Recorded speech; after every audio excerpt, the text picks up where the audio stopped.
Jim, Pastor Jim, and Sam for leading the singing, and for all you that has waited out from this beautiful day and got out here this evening. And even though we're kind of few, it's probably pretty good that we can, give a little more flexibility, more chance to maybe ask questions or add to what we're going to talk about. To start off, I'd like to, at least mention a few current events that is always flooding the country and the world, since we're kind of living in a global world. And we could start here in this country, we're still trying to find a way through Syria, do some type of leadership in that condition. Of course, there was what Colorado almost got washed away this week. I think I saw where they got there in just a short time, 15 inches of rain, and that in Mike Ford or something, where it's sandy and it's almost like West Virginia, so it just destroys an awful lot of property, and I don't know how many lives. Of course, we had another shooting there in close D.C. with the Navy Yard, and I would kind of guess, this guy, I guess, was supposedly a new convert to Buddha. Maybe going to work on moving up in that religion. I just kind of wonder how many of these people might be, like we read so much about in the Bible, demon possessed. I mean, it's anything that isn't of God, if it's of the world, and a big bunch of our religions are of the world, So, at any rate, it's trying on us as a country, because we're already drowning in debt, and our churches ain't exactly where they should be or could be, and even the individuals like myself are not what I could be if I just, trust God more and try to do His will more each day. So we all got room to improve, and as a nation moves from God, life becomes cheaper in the country that we live with, and a man is not much more than an animal if you don't believe in salvation in Jesus Christ and the creation the way He laid it down. I might just mention, I've been looking a little bit, going to the Middle East of what's going on, and we do need to keep our eyes in that area, because it's God's time clock for events. They're going to mostly be registered. The movement is right there involved, centered around Jerusalem and that whole Middle East situation. And in my lifetime, there's been wars. Israel's had 5 major ones, someone trying to run them into the sea. But I don't remember all of the Middle East being as disorganized, or maybe you'd say organized for war and this type of thing, as it is today. And I believe, as we study the scriptures, that it's just coming to the fulfillment of what's written down there. And some of it is, as we, and even as I listen to major prophecy speakers and their articles and direction, sometimes, and I thank God for them, but sometimes they're, when this is going on, without the actual current events, sometimes they overlook something, just like each and every one of us. And I've changed, as you guys know, some of my position in the way I interpret the Bible.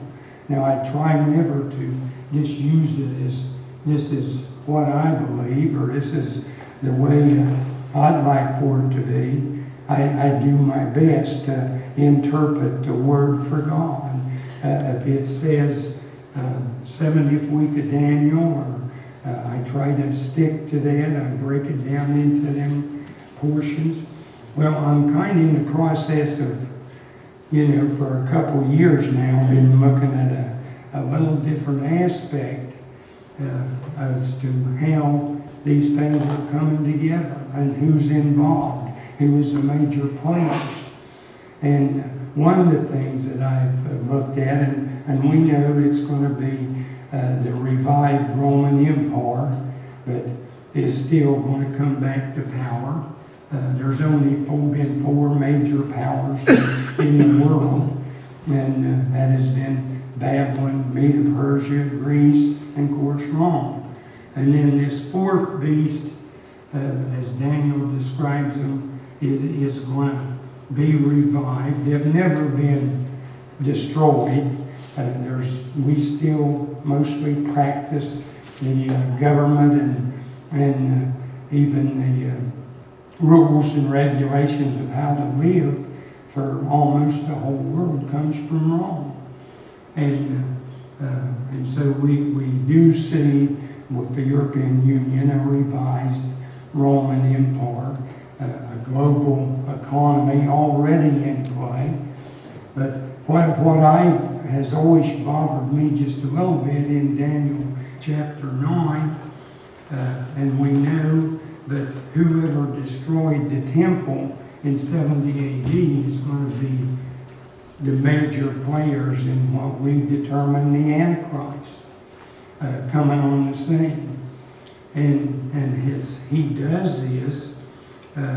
I've kind of been stuck just a little bit on Daniel in chapter 9 when he not only gives this prince, the Antichrist, but he specifically mentions the people of the prince. Now, I don't know how you would word something like that without it having considerable meaning. So I've been, trying to look at this pretty strong. And we know that Titus is the one that was the Roman general that destroyed the temple in 70 AD. So most people just takes for granted that, well, this is the Roman Empire and the Antichrist is going to come out of Rome, and they may be right. I'm still working on this area, but I see that word for a few years is stuck in my vocabulary, the peoples of this prince.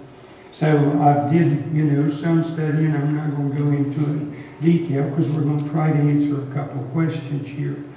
But what I look at as you go through who destroyed this temple, it was Titus. The three major legions that actually destroyed it was the 5th, 10th, and 15th Roman legion. Those legions was made up primarily of Arab people, and because now they was Roman citizens. Because everybody was joined or was in the army, but this group of people almost completely was Arab, primarily Turkey, Syria, and in Egypt, but primarily we talk about at least Turkey and Syria. So the people of this prince that's coming on the scene, now remember there was no Muslims at that time. I mean, Muhammad didn't come on the scene till around 630 AD after Christ. So although these Arabs now today, this is the same group of people that we see coming together in the Middle East just in the last couple of weeks with our direction on how to handle Syria I think we've given Putin, the governor of Russia primarily, the first major foothold in the Middle East. He's going to have more influence and more control now than very possibly even the United States will. And we know when you go to Ezekiel 38 and 39, this coalition that's going to come against Israel is going to be led by the country of the far north of Israel, Russia, and names all the Arab people that's involved in that coalition. So we see it all coming together, is what I'm trying to say.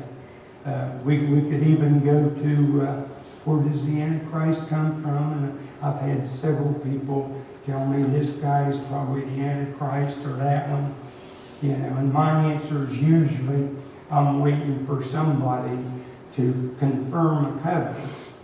And just to go a step forward here before we get into our question, I would like to say that I really look, and if you guys remember, if any of you much attended the prophecy thing that we had here when I first came, one of the first lessons that I thought was coming on the earth was the fact that someone's going to make a treaty with Israel.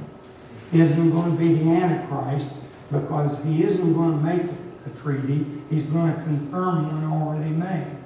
So we already have the Oslo Accords there in Egypt, and whether they'll hold up, but at least that treaty was in effect, you know. So we have some already. I really look for a treaty right now, and this. I never was too concerned about us going to bomb Syria. I thought we'd do it diplomatically, and I believe this is going to be the start of the first part of an agreement to make Israel feel secure and be the country with unwalled cities. And I know we're just waiting to see. I mean, I'm not dogmatic, but that's the way I see the thing as it's coming together. And so anyway, keep your eyes on the Middle East. It's God's timetable. He'll tell you what time it is in God's calendar. Okay, the question, and anytime you have a question, just ask any time. And that prophecy I'm talking about there was in chapter 9 of Daniel, and I think it's around the 26th verse or 27, somewhere in that area. But the question I wanted to bring up tonight in these, and I appreciate, at least to me, it shows an interest that, you know, in order to come up with a question that will try to answer some things, you gotta, like a lot of times I was never even in a position to ask the question. Jerry. Yeah, Carl, you said something about this peace treaty in the Middle East there between Palestinians and the Israelites. Right. I heard, and I don't know whether to believe it or not, but wanted to check with you to see what you thought about it. Does this have anything to do with the beginning of the tribulation, when that peace treaty is put together? Well, we know for sure the Antichrist, we're going to know when he confirms this treaty, and that will be in the middle of that 70th week, or what you call the tribulation period. It won't be at the beginning of the first 3.5 years. Right. But now my reasoning on it is this early treaty will be prior to this 70th week of Daniel, or the tribulation period, because it's going to have to be in effect, and then the Antichrist is going to have to confirm this covenant and promise some peace. We know that'll be in the middle. But see, another reason that I would base it's early, and I have several commentators now that kind of agrees with that theory, that right now, there's got to be a temple rebuilt in Israel. And it's got to be what we call the tribulation temple. It's not the one in Ezekiel. And there's right now no way that they're going to move that mosque. And I know some people says, well, there's room side by side, go a little bit north and build a temple. But I believe it's right there in the vicinity of where the Dome of the Rock is. And You the don't mosque think it'll is. be destroyed? You don't think it'll be destroyed? Well, that's what I was going to say, Pastor Jim. I think as we look at this, even the Ezekiel 38 and 39, where I believe when this is that coalition that comes against Israel, and God intervenes, nobody's going to take Israel's side, and we can see already us backpedaling, and who knows if we'll even be strong enough to take care of ourselves, much less Israel. So at any rate, we know no one will take the side of Israel. And if you read 38 and 39, the devastation that God does, including hail and destroying all this coalition of primarily, I believe, Muslims now, the very last thing is a major earthquake. And I think God will probably destroy that temple, or the Muslim temple. Somebody said it'd take a nerve-shaking event to get a temple built in that spot where this third holiest Muslim place is.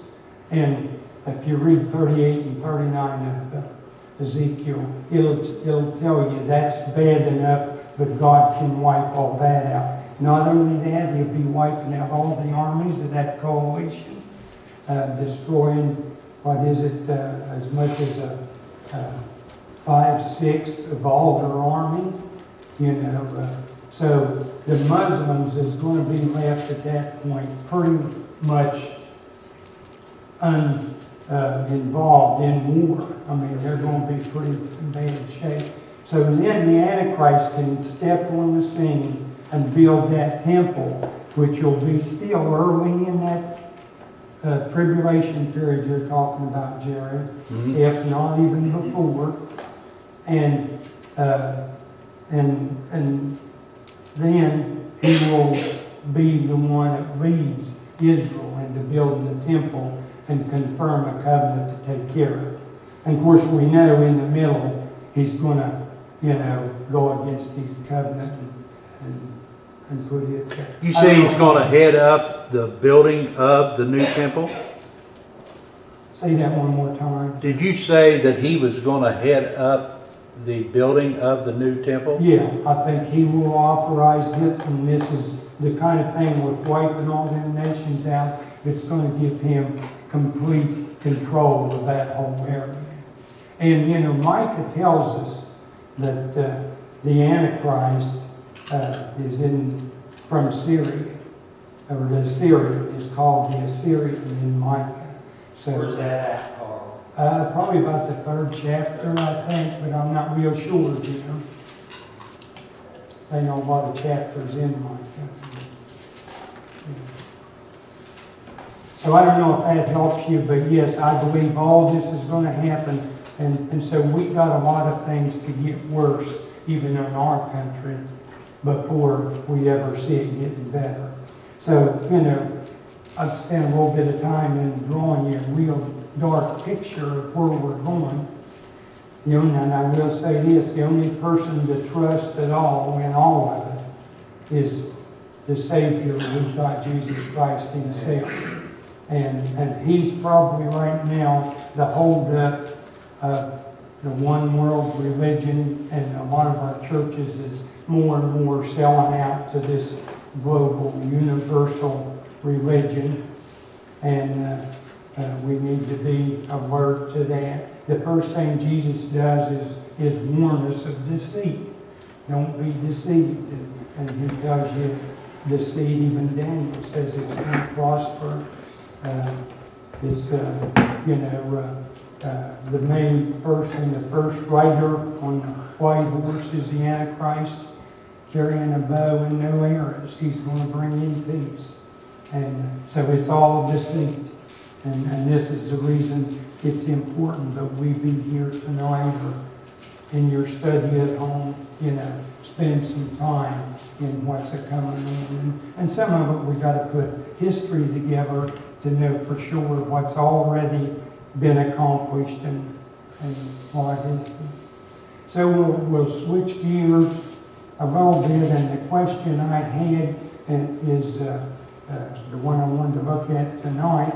What's the relationship of the people outside the New Jerusalem to the ones that's on the outside of the wall, the ones on the outside to the ones that's on the inside? And I would say this, why is this important to you or I here today? One thing is we're looking at a dark side of history, and Jesus himself says it's going to be the worst that has ever happened since he's been on earth, a world. And so we know that it's going to get bad. And this is where we're going to end up. You or I probably right now have relatives either in the New Jerusalem or the new heaven, the new earth. So and this is, I'm sure, where this question came from, was who is these people? And you might look at chapter 21 of Revelations. And I think probably where we got this question, probably the very last verse about it, is verse 23 or 24. And the city, and this is talking about the New Jerusalem, because he gives the first verse in chapter 21 as a new heaven and a new earth.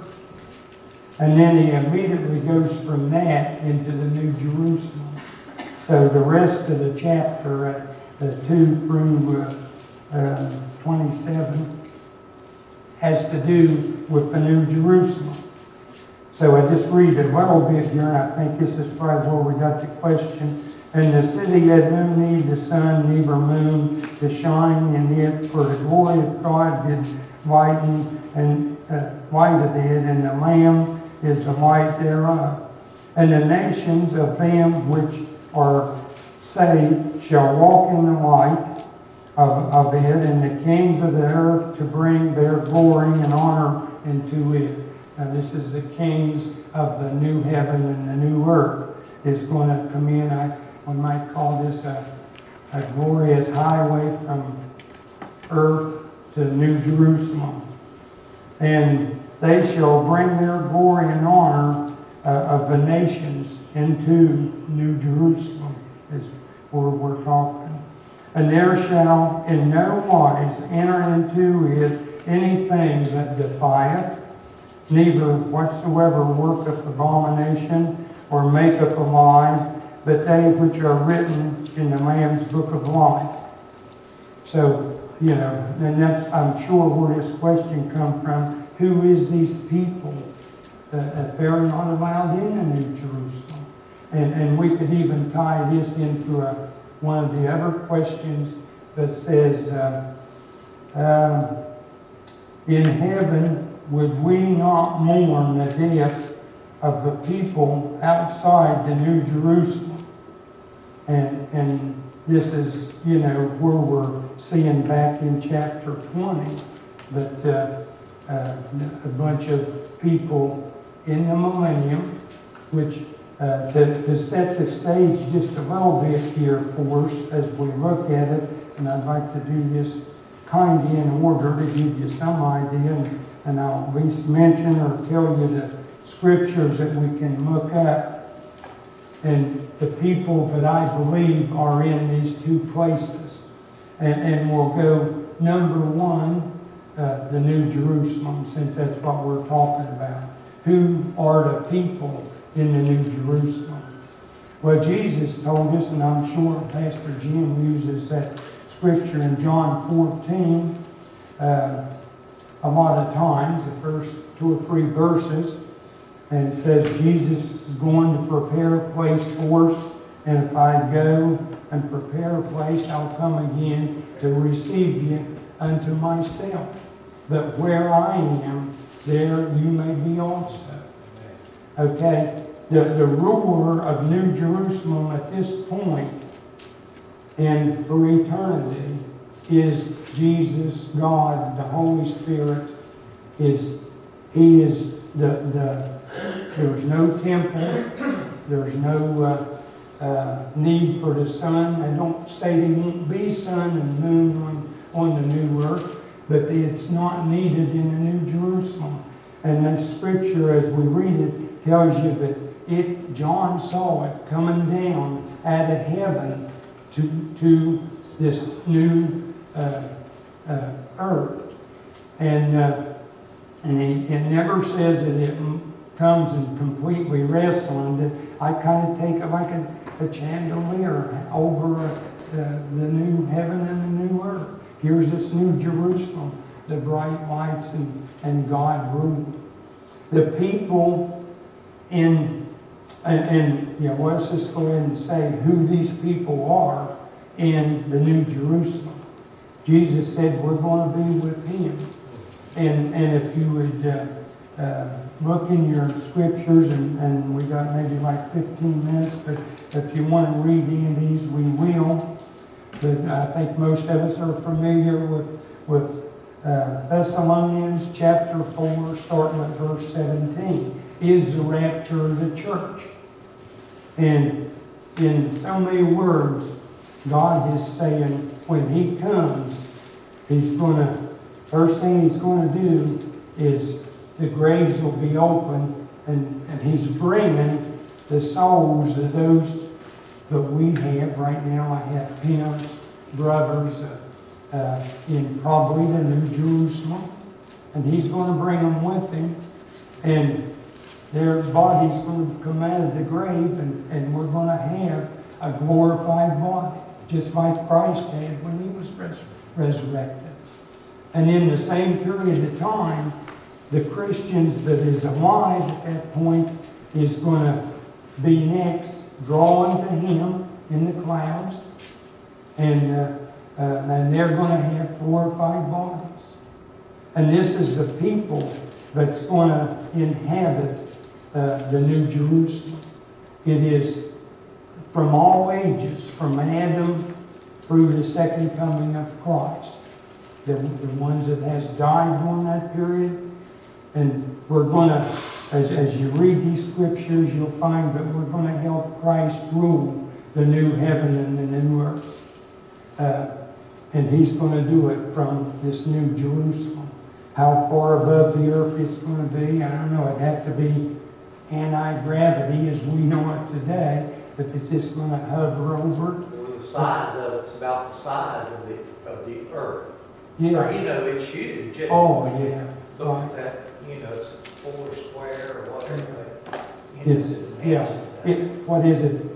Almost 1,500 miles cubed. Yeah. Yeah. Wide, high, and parallel. I all of that when we first drove across the United States in comparison to kind of trying to figure out, the size of that. Yeah. It's fantastic. And the one reason is because it is going to be a lot of people there, And in fact, that's one place that I know some of you don't look at it the same way, but I believe it's that great multitude from all the nations that John looked at that's going to be involved in this. Now, like Pastor Jim says, it's 1,380 miles deep, high, and wide, and that'd be like from Maine to Florida or New York to Kansas. If you put this thing a mile apart for floors in it, and that'd give everybody enough headroom, wouldn't it? If the ceiling was a mile up, it would actually come to, let's see, I got somewhere. 1,940,400,000 square miles of living space, and which even the Earth's whole surface right now, if you counted where even the oceans are, is only 950,000,000 square miles. So it's about 5/6 bigger than the Earth that we have now. And that's just the New Jerusalem. That isn't the new heaven, the new earth. So that maybe gives us a little picture of who's in the New Jerusalem. And we're not just going to be laying on a cloud strumming a banjo. We're going to help God be His support, just like He laid it down to Adam when he first started. Adam was to rule the earth, take care of the animals under God. God is going to be the head of theocracy, government.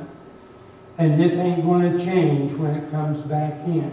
It's still going to be the same way when it comes to this, from Genesis till we get through the Revelations. We're going to have the same picture, same type of government. We're also going to be involved in ruling the new heaven, the new earth. And I don't think, according to the Bible, you can find places in there where the sun, the moon, God will use illustrations that they're going to last forever. The earth is going to last forever, but is crammed with sin right now when Adam fell.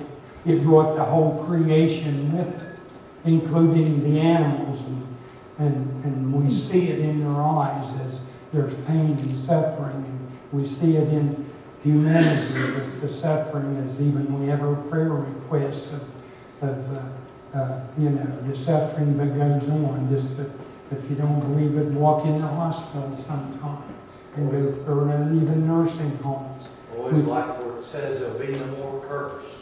Yeah, it's going to be It like says a that. lot, doesn't it? It's all going to be purged. And if you want to know where it's going to be purged or where this starts, it is the day of the Lord, which he says starts in chapter 6 of the 6th seal, and goes into effect when the 7th seal is opened. And what does the 7th seal start? The trumpet judgments, where a fifth of everything's wiped out as God does these judgments.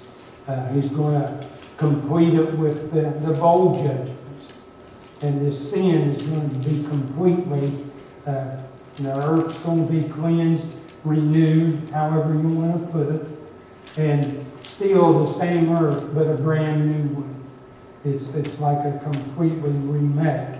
Now, who's going to be on this new earth, new heaven and new earth? Okay, we're going to look at that for just a little bit. Maybe you'd want to make a note of some of these scriptures, because we ain't going to have time to read them all.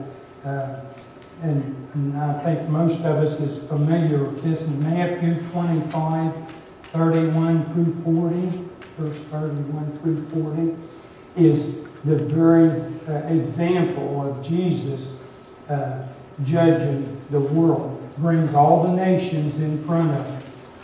And he takes the ones that is Christians, the ones that believe in him, they're sheep, and he puts them on his right, and the goats on his left. And then he tells you that he's going to destroy the goats.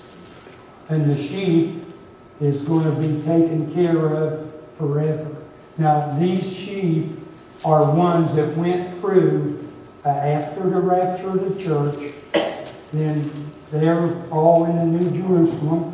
At the end of the start of that, anyone that survives and believes in Jesus Christ, didn't take the mark of the beast, they're the ones that is going to be ushered in to this 1,000-year millennial kingdom in normal bodies, earthly bodies, not glorified bodies. They'll still reproduce.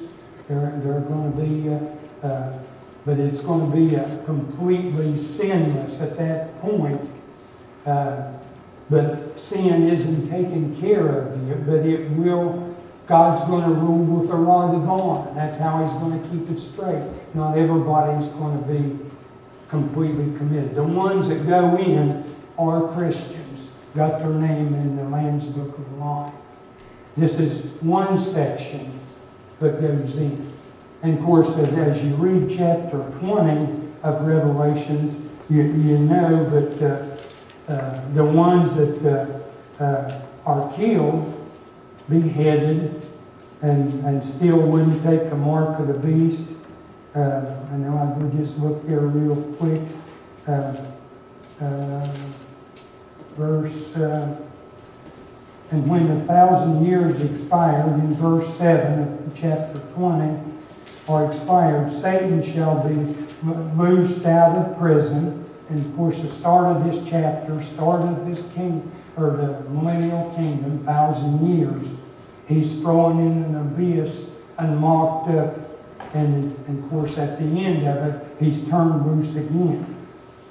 And he shall go out to deceive the nations which are in the four corners of the earth, Gog and Magog. Now, don't get it mixed up with Gog and Magog of Ezekiel. To gather them together to battle. This is another revolt against God. And the number of whom is as the sands of the sea. Now, this has been 1,000 years. But remember, these people is going to live the age of some of the trees. And Jim, how old were some of them trees in California? 2,500 years? Yeah, old. You know, They're if you die at 100, they'll say, you know, you had to be accursed. So they're going to reproduce. It's going to be disease-free. So in 1,000 years, with people living that long and reproducing, there's going to be a lot of people again. And of course, as you see, and they went up on the breadth of the earth and encompassed the camp of the saints about and the beloved city. Now this is Satan loosed and tempting them again. And fire came down from God out of heaven and devoured them. So again, you know, illustrating the point that no matter the environment, no matter the governor you got over you, we still got to blame ourselves when we fall. Because these people was living under Christ's control, which is directed by the ones in the New Jerusalem, helping govern this new heaven and new earth.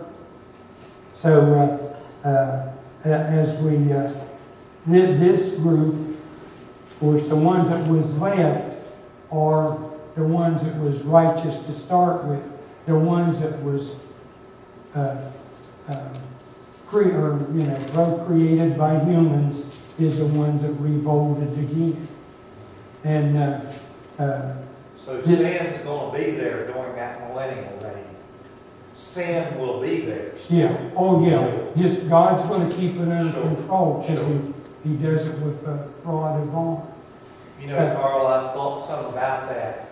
You know, you think, well, boy, during an age like that, how can somebody rebel against Christ? Mhm. But just stop and think that when Jesus Christ was here upon the earth and all the miraculous things that He's doing, how many still rebelled against Him? And the same way, even when God led the children of Israel out of the bondage of Egypt, you know, all those miraculous things that He done, but even His own people griped and complained constantly, you know, about it. So again, it shows the power of the old devil, and, you know, Satan and the fallen Satan, demons. right.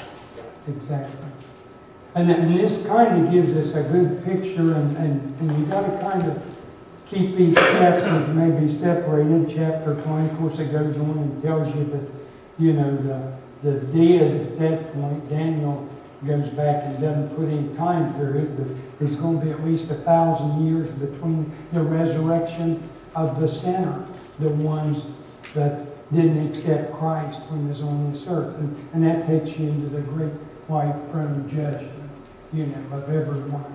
But everyone, you or I, is going to live forever somewhere.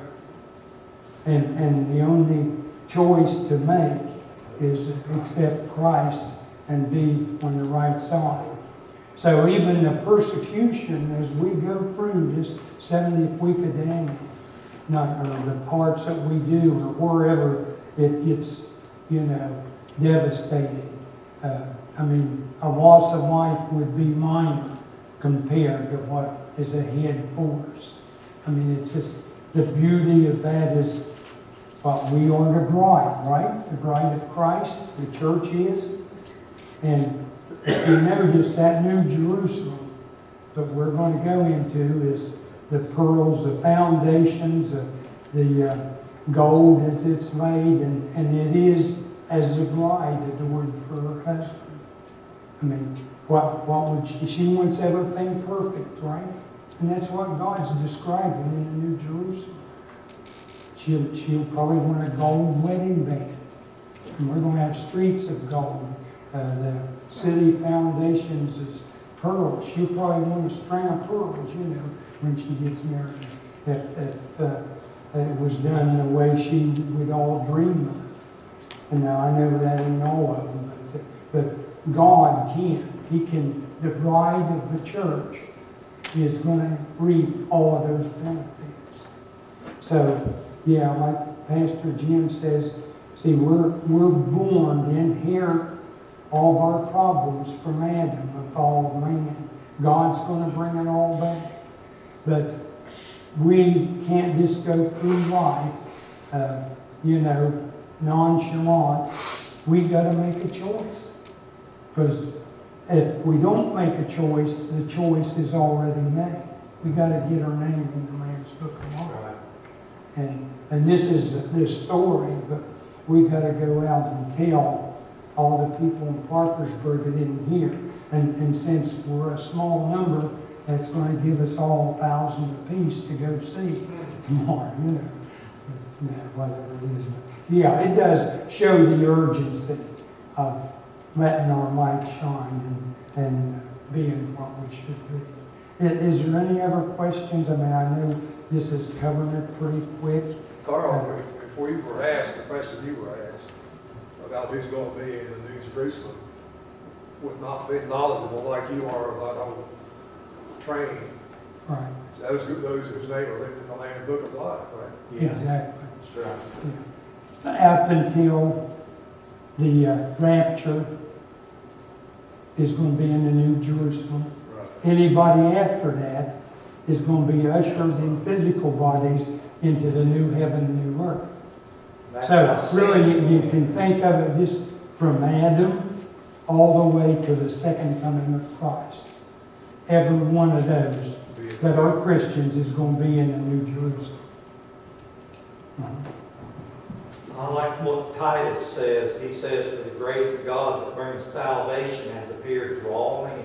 This is Paul writing to Titus, teaching us that denying ungodliness, worldly lust, we should live soberly, righteously, and godly in this present world, looking for that blessed hope and the glorious appearing of our great God and our Savior, Jesus Christ, who gave himself for us that we might be redeem us from all iniquity and purify unto himself a peculiar people, zealous of good works.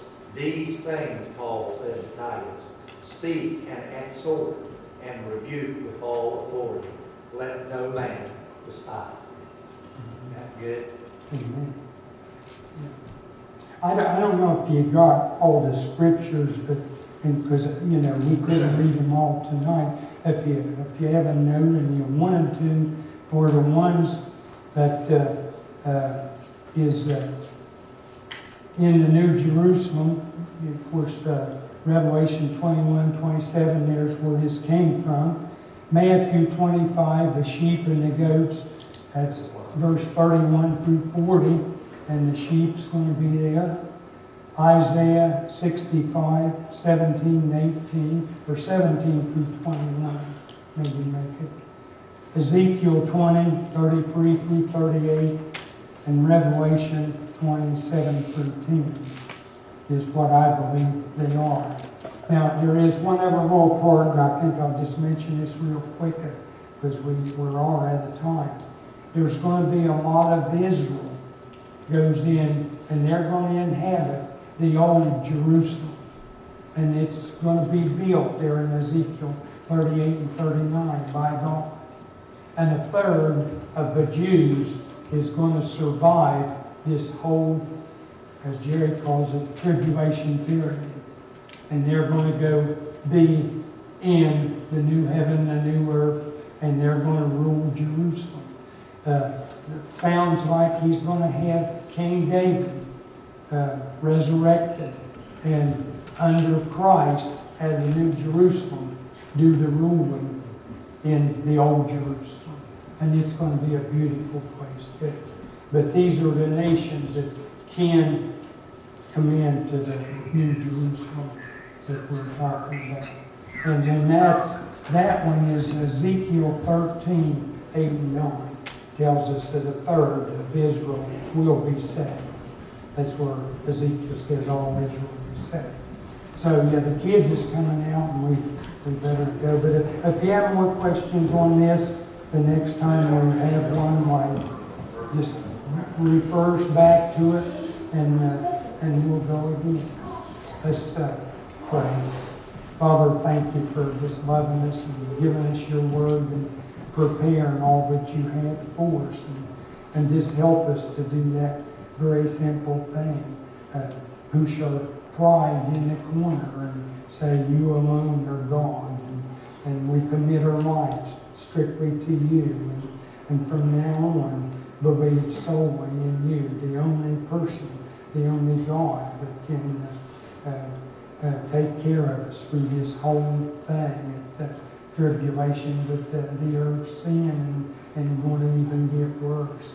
So just help us to rely on you, look to you, and just give us all that urgency to get this word out to a world that is so much in need. We ask this in your name, Jesus. Amen. Sorry,